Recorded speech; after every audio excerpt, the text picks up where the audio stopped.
Light is the fastest thing we know. It's so fast that we measure enormous distances by how long it takes for light to travel them. In 1 year, light travels about 6 trillion miles, a distance we call 1 light year. To give you an idea of just how far this is, the Moon, which took the Apollo astronauts 4 days to reach, is only 1 light second from Earth. Meanwhile, the nearest star beyond our own Sun is Proxima Centauri, 4.24 light years away.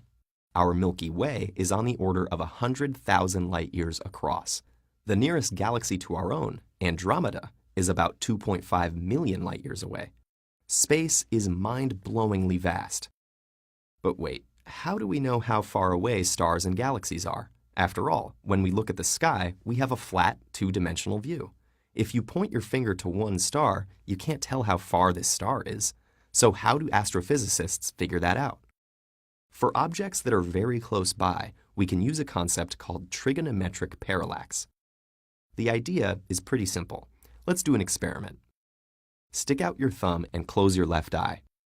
Now, open your left eye and close your right eye.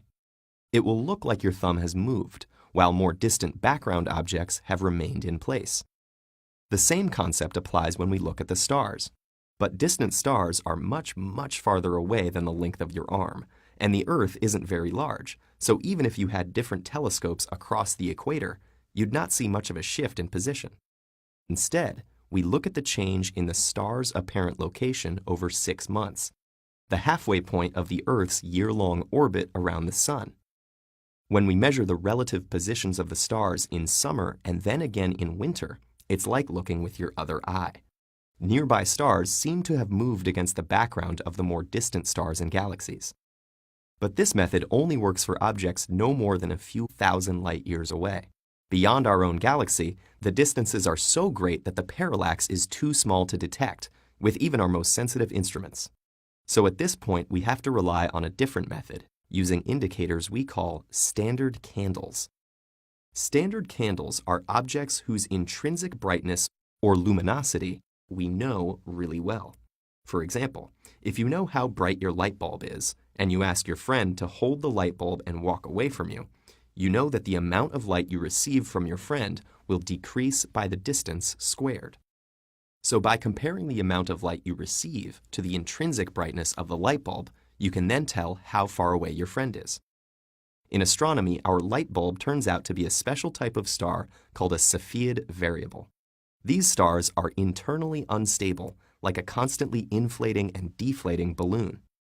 And because the expansion and contraction causes their brightness to vary, we can calculate their luminosity by measuring the period of this cycle, with more luminous stars changing more slowly. By comparing the light we observe from these stars to the intrinsic brightness we've calculated this way, we can tell how far away they are. Unfortunately, this is still not the end of the story. We can only observe individual stars up to about 40 million light-years away, after which they become too blurry to resolve. But luckily, we have another type of standard candle, the famous Type 1a supernova. Supernovae, giant stellar explosions, are one of the ways that stars die. These explosions are so bright that they outshine the galaxies where they occur. So even when we can't see individual stars in a galaxy, we can still see supernovae when they happen. And Type 1a supernovae turn out to be usable as standard candles, because intrinsically bright ones fade slower than fainter ones. Through our understanding of this relationship between brightness and decline rate, we can use these supernovae to probe distances up to several billions of light years away. But why is it important to see such distant objects anyway? Well, remember how fast light travels. For example, the light emitted by the sun will take 8 minutes to reach us, which means that the light we see now is a picture of the sun 8 minutes ago. When you look at the Big Dipper, you're seeing what it looked like 80 years ago. And those smudgy galaxies? They're millions of light years away. It has taken millions of years for that light to reach us. So the universe itself is in some sense an inbuilt time machine. The further we can look back, the younger the universe we are probing.